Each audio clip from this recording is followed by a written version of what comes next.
everyone! Welcome to Marvin Cooking Lifestyle.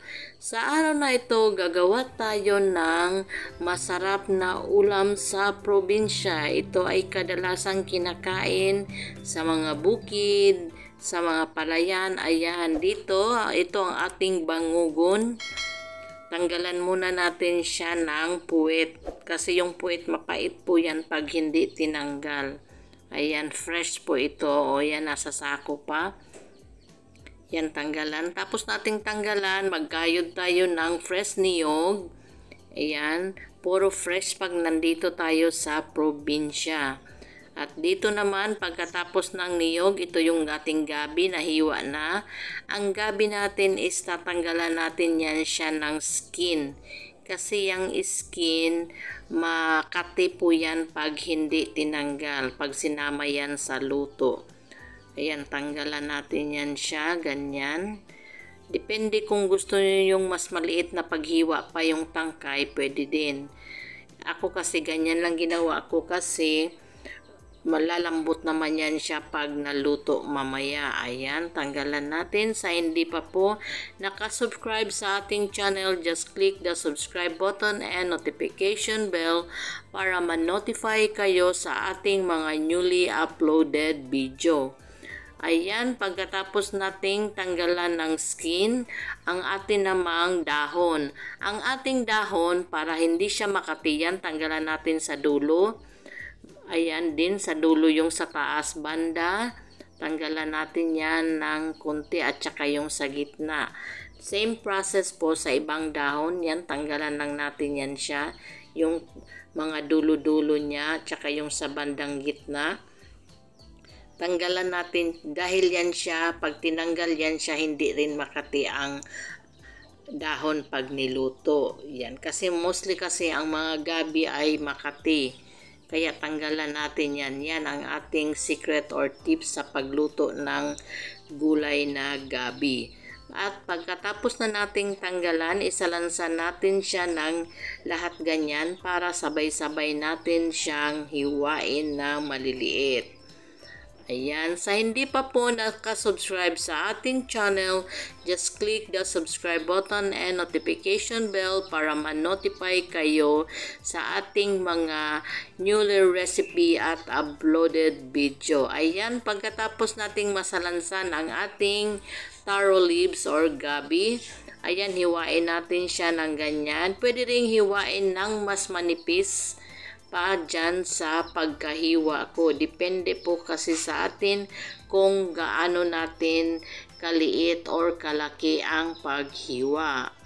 Ayan, continue lang sa paghiwa ng ating taro leaves or gabi. Ayan, mga ka-OFW or mga guys. Ayan, sa gustong magpa-shoutout, just comment sa description box para ma-shoutout kayo sa ating next uploaded video. Ayan, pagkatapos na nating nahiwa, ito naman ating hugasan ang ating tangkay. Lagyan natin siya ng asin para mawala yung kanyang mga impurities or mga may kunting nag-aano dyan galing sa halaman o sa taniman.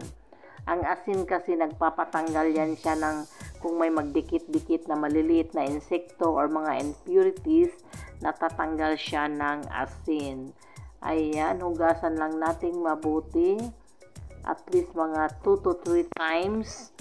Ayan, ayan. Tapos banlawan na natin at iset aside ang ating tangkay ng gabi. Ayan, or tinatawag nilang taro sa Ingles. Ayan, dito sa probinsya, puro fresh ang ating niluluto. Hindi kagaya pag nasa ibang bansa, puro naman bili or nasa can.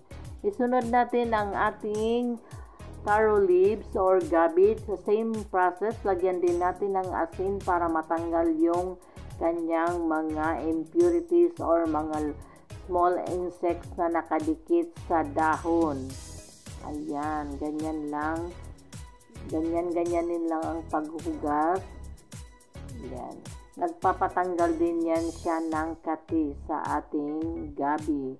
Pagkatapos natin hugasan ang ating mga gabi, tangkay at dahon. Isunod natin ang ating bagungon or thorn shell. Ayan. Brasan natin at hugasang mabuti dahil may putik-putik po yan siya.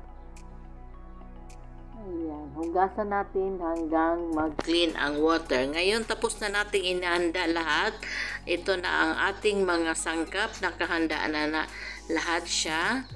Ayan.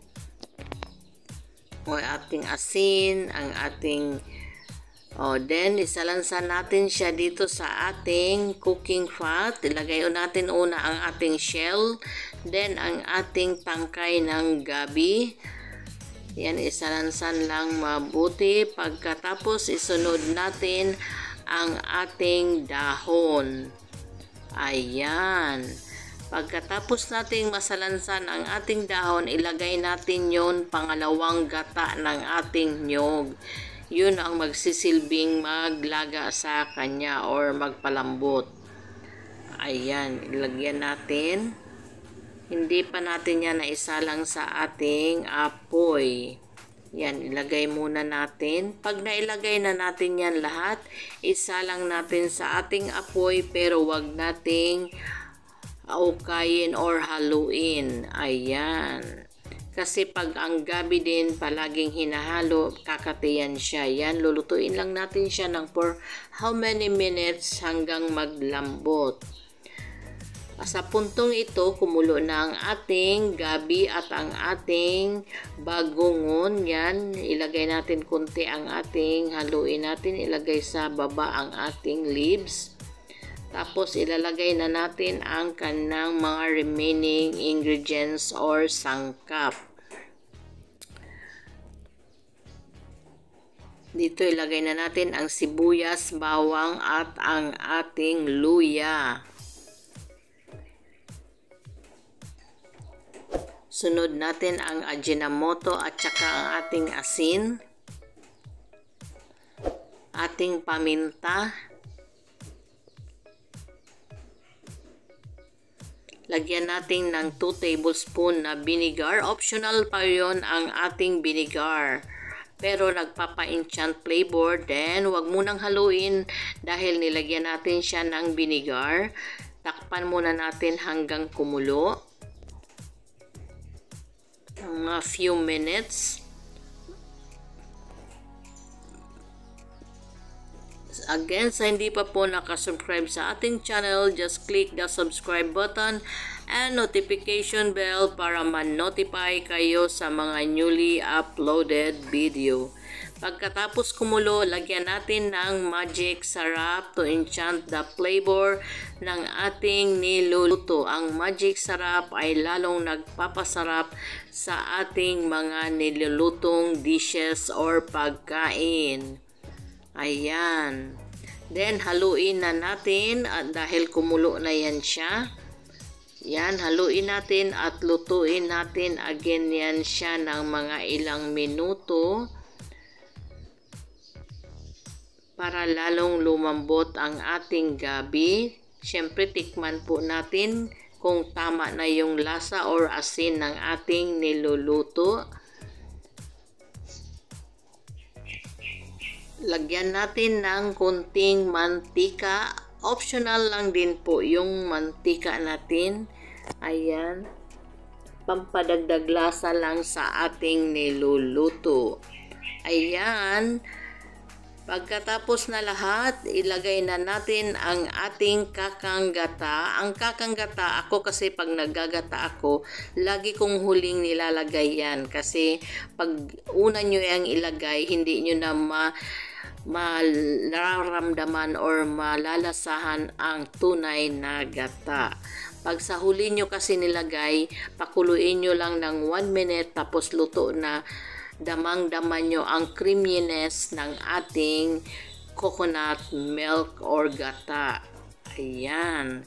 Ayan, sa puntong ito, luto na ang ating niluluto. Ayan, nilagay na natin sa serving dish. Ayan, bon appetit. Maraming salamat sa ulitin. Thanks for watching.